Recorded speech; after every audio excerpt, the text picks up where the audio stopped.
Finishing और smoothness में बेजोड़।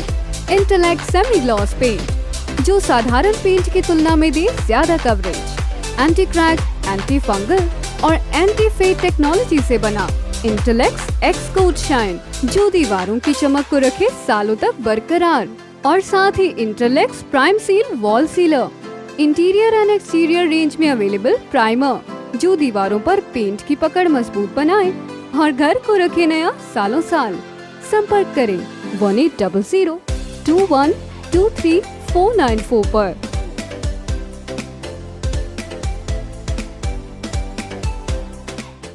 देवेंद्र जी, आज हल्के में प्रचार कर रहे हैं, क्या लग रहा है चुनाव को लेकर के, उपचुनाव? हमें पूरा विश्वास है जी कि लोग कांग्रेस पार्टी में विश्वास व्यक्त करेंगे।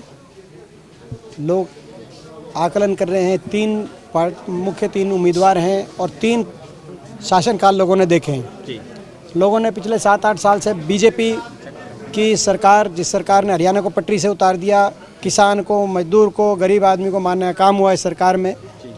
ये सरकार भी देखिए, लोग इनको भी झटका देना चाहते हैं।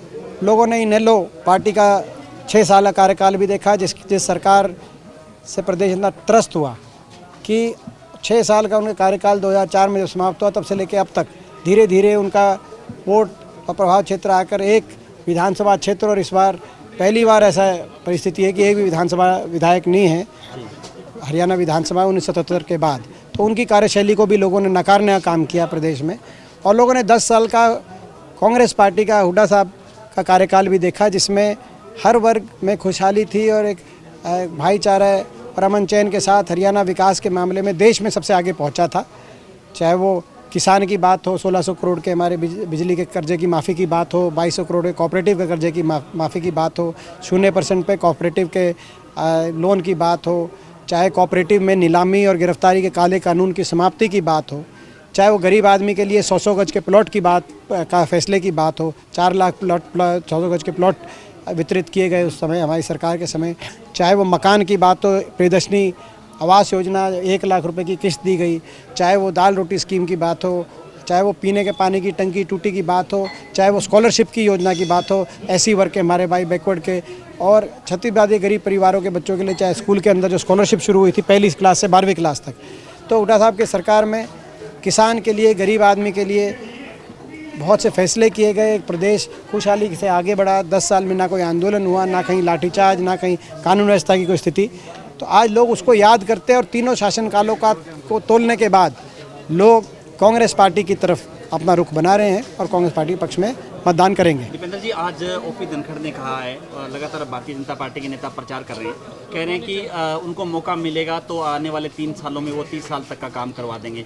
ये बीजेपी से इस तरह के लोक लुभावने वायदे से लोग बच के रहे हैं, क्योंकि पहले इन्होंने जींद उपचुनाव में वायदा किया था कि मौका मिलेगा तो हम जींद में बड़ा भारी विकास करेंगे।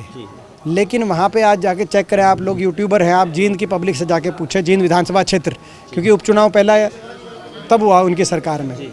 जब वो लोगों ने वो देखा, उसके बाद बड़ौदा में जब यही बात बड़ौदा में उन्होंने कही, तो लोगों ने बड़ौदा में नकारने का काम किया और अब लोग इलाहाबाद में नकारने का काम करेंगे। नरेंद्र सिंह चौटाला कहते हैं किसानी के नाम पे तो वोट मुझे ही मिलनी चाहिए। जो लोगों ने जो कार्यकाल देखा इनेलो पार्टी का, वो ऐसा कार्यकाल था जो किसान के लिए दमनकारी नीतियों को लाया गया।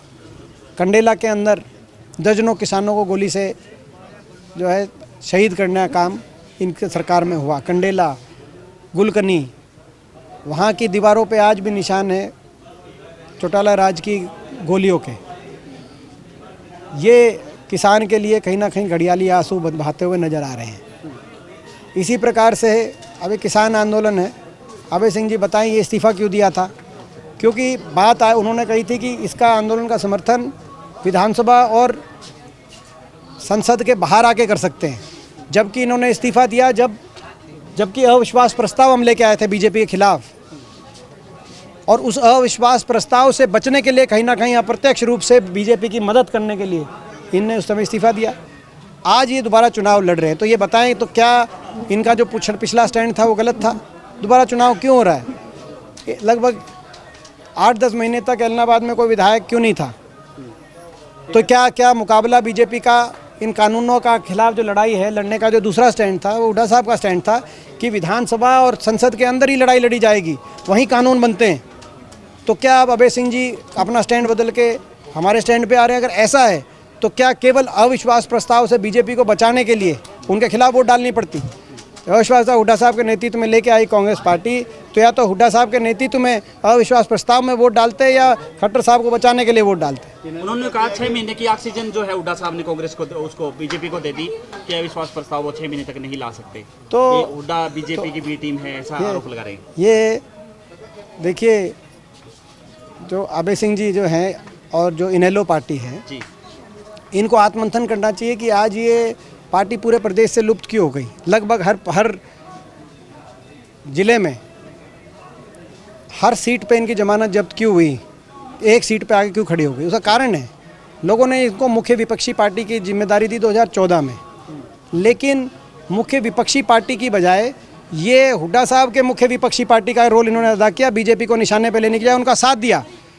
2014 में जब मोदी सरकार बनी तो सबसे पहले समर्थन का पत्र बिना मांगे इन्होंने जाके दिल्ली में पकड़ाने का काम किया।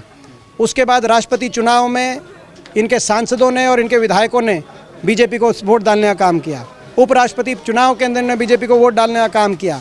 2019 के चुनाव में जब बराबर की गिनती चल रही थी तब इनका बयान आया अभय सिंह जी का कि हम कांग्रेस पार्टी को हुड्डा साहब के नेतृत्व में समर्थन नहीं देंगे, तो यानी कि बीजेपी को समर्थन देंगे।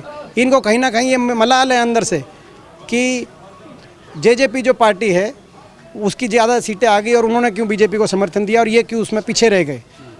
तो आज प्रदेश के लोग जानते हैं कि जो है ये पार्टी लुप्त हो चुकी प्रदेश में, इनको वोट देकर अपनी वोट खराब नहीं करेंगे।